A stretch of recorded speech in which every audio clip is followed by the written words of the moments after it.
And the cost of the PPI payouts to the banks is shooting up once again. Steph has got more details. Morning again, Steph. Yes, morning to you both. It's Lloyds Banking Group that have announced they've put more money aside for this, on top of Barclays, who did it yesterday. Good morning, everyone.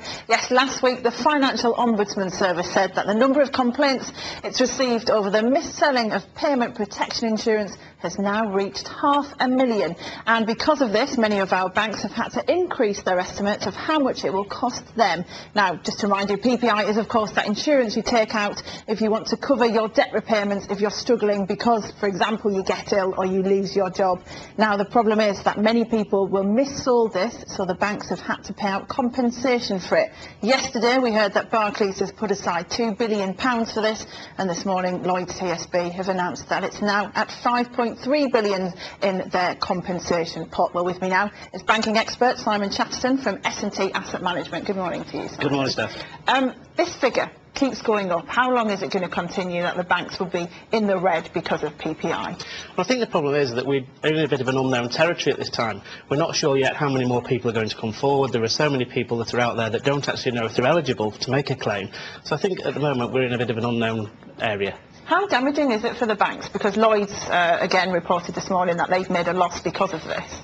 Well, yeah, I mean, the analyst expectations were that Lloyds for the third quarter would make approximately £545 million versus the actual loss of £144 million. So it is quite a significant amount. And going forward, I think it's going to be very difficult for them. And Lloyds is an important company to us because it's not only is it Britain's biggest retail bank, it's also 40% owned by the taxpayer. That's right, and the taxpayer bought in at a much higher level in respect of the share price than the shares are now. So unfortunately it wouldn't be possible, unless the taxpayer was going to take a loss, to unwind the position until the shares recover.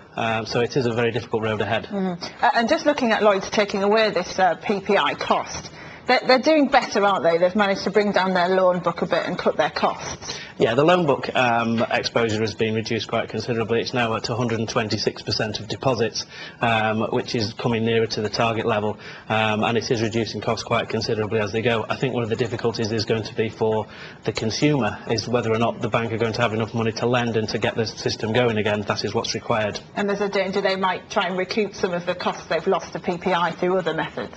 There is indeed, yeah. I mean, whether or not the interest rates will start to go up again, not necessarily bank rates, but whether or not they will try and recoup some of that revenue from other areas is going to be yet to be seen. OK, well, thank you very much for your time this morning, Simon. That's it for me for now.